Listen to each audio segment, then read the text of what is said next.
The older I become, the more I'm drawn to light, to radiance of all kinds. Both the light and the shadows, they fascinate me. Perhaps it's some primitive fire syndrome, or, I suppose, simply fear of the dark. I rented this loft and filled it with lamps. I spent most evenings here.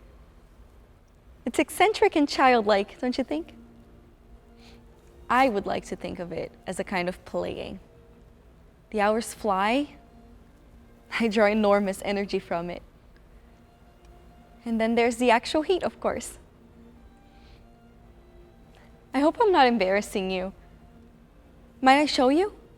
It's delightful to move at random, extending a hand, weaving in and through these pools of warmth.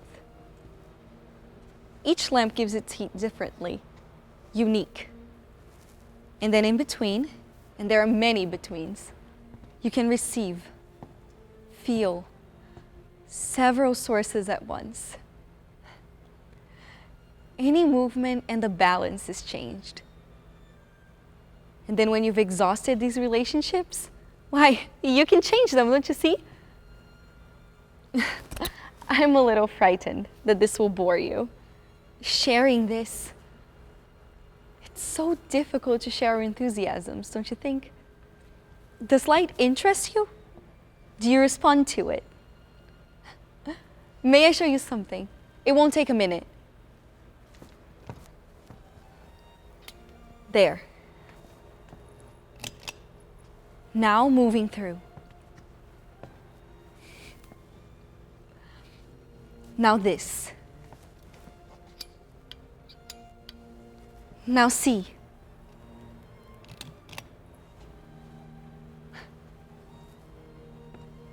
I can feel the difference.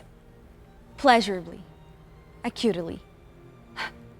Is this salinity on the hoof? Look.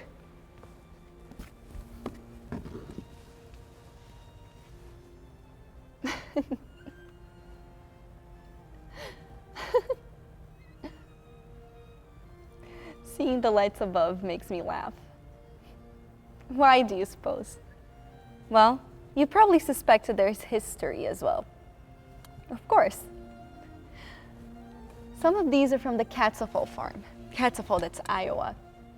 And several of these are from family and friends. And my son. And my husband.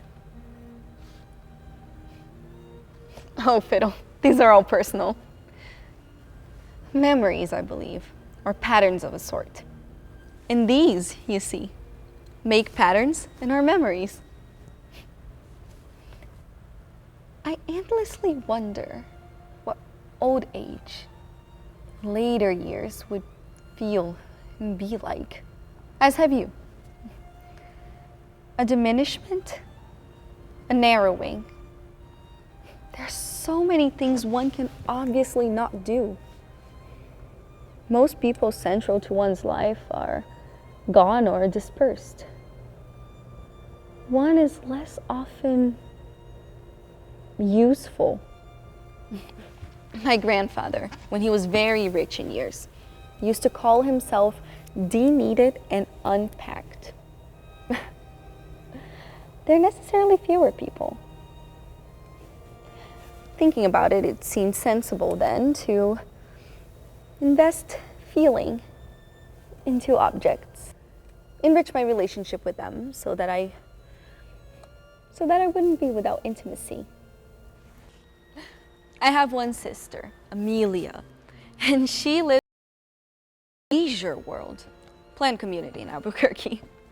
Her husband was a thoracic surgeon and she's very well off.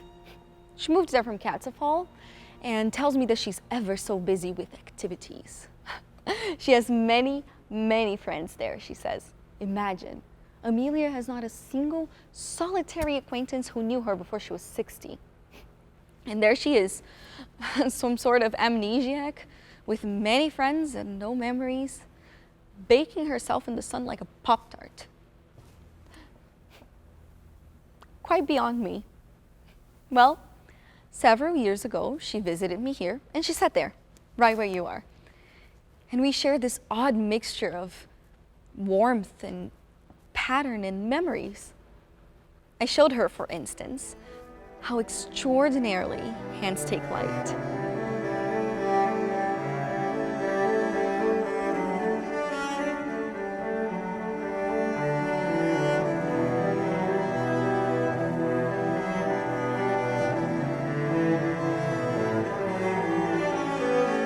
Lovely.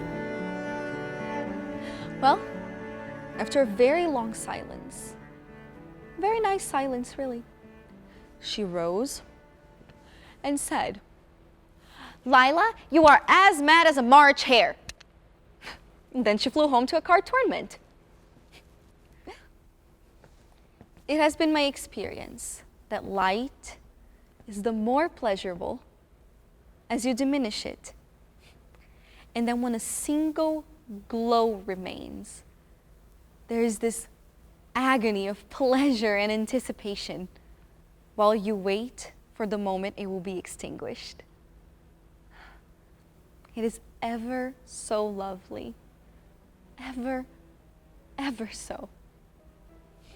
It bewilders and thrills me, this light, this radiance that has become my friend, to succor and sustain me.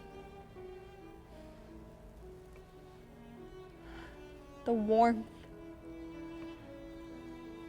fascination of the waiting.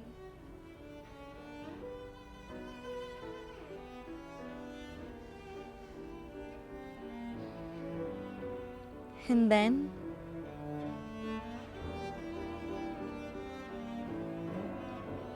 finally,